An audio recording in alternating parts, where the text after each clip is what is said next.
আসসালামু আলাইকুম এভরিওয়ান, ঈদ মোবারক। আশা করি সবাই ভালো আছেন। ঈদের আমেজ সবার জন্য শেষ না হলেও পরীক্ষার্থী যারা আছেন, যারা এবার প্রিলিতে জয়েন করবেন, পরীক্ষাটা দিবেন, তাদের জন্য ঈদের আমেজ আরও আগেই শেষ হয়ে যাওয়ার কথা। শেষ মুহূর্তে এসে যদি পড়াশোনা না করেন, পড়াশোনা ভুলে যান, তাহলে কিন্তু ঈদের আমেজ আর ঈদের আমেজের মতো হবে না। পরীক্ষার হলে গিয়ে সেটা আরও বেশি খারাপ মনে হবে। আশা করছি আপনারা সবাই পড়াশোনার মধ্যে আছেন, পড়াশোনায় মনোযোগী হয়েছেন এবং আরও ভালো করে পড়ছেন। এই মুহূর্তে আপনার আসলে করণীয়টা কি? শেষ মুহূর্তে একটা স্টুডেন্টের করণীয় শুধুমাত্র রিভিশন করা।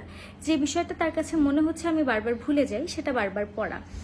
এখন আপনাদের প্ল্যান 15 ব্যাচ নিয়ে বেশ কয়েকটা পোস্ট আপনারা ইতিমধ্যে দেখেছেন। সেখানে অ্যাডমিশনের কথা বলা হচ্ছে, সেটার কোর্স ফি সহ আদার সকল ডিটেইলস আপনাদের পোস্টে আছে। এর মধ্যে অ্যাডভোকেট আয়েশা আক্তার একটা ভিডিও দিয়েছেন, সেখানেও তিনি বলেছেন আপনাদের গাইডলাইন ক্লাস থাকবে, রিভিশন ক্লাসগুলো থাকবে, 10টা মডেল টেস্ট নেওয়া হবে। তাই এখনও যারা মডেল টেস্ট প্র্যাকটিস করেননি, অনেকেই মডেল টেস্ট মাস্টার বইটা কিনেছেন, প্র্যাকটিস করেছেন। আবার অনেকেই আছেন মডেল টেস্ট মাস্টার বইটা হাতে পাননি, বা পড়ার সময় এত বেশি পড়াতে সময় দিয়েছেন, আপনারা পরীক্ষা যে অনুশীলন করাটা, সে অনুশীলন করেননি।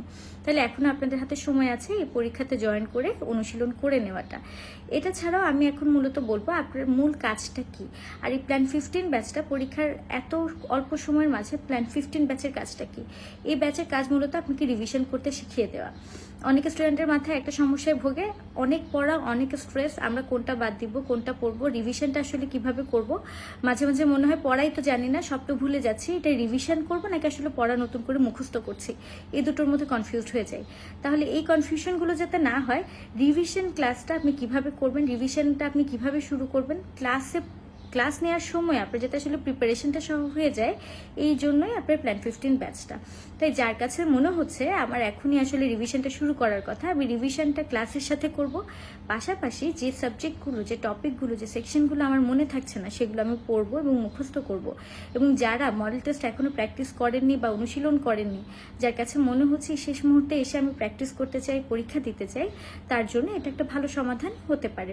প্ল্যান 15 ব্যাচ নিয়ে সকল ডিটেলস আমাদের গ্রুপগুলোতে আছে। আমি আবারও বলছি, রিভিশন ক্লাস হয়তো আপনাদের 9টি, একটি গাইডলাইন ক্লাস এবং 10টি মডেল টেস্ট পরীক্ষা নেওয়ার কথা, আমি যদি ভুল কোনো ইনফরমেশন না দিয়ে থাকি আর কি।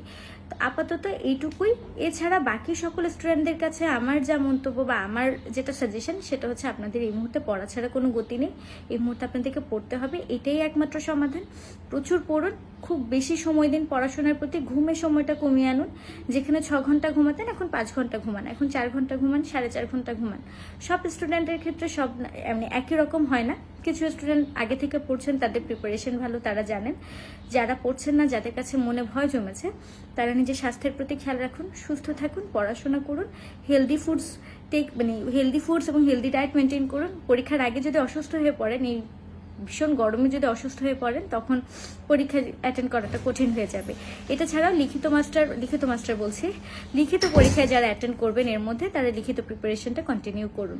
তাহলে এই ছিল আমার আজকের ইনফরমেশন দেওয়া। এছাড়া বিস্তারিত কোনো ইনফরমেশন জানতে চাইলে আমাদের আইডিতে, রেসপেক্টিভ যে আইডিগুলো আছে, সেই আইডিগুলোতে জয়েন করতে হবে বা ইনবক্স করতে হবে। তখন হয়তো আমি আপনাদের সাথে কথা বলবো, বা আদার যে মেন্টরসরা আছেন তারা আপনাদের রিপ্লাই করবে। আসসালামু আলাইকুম।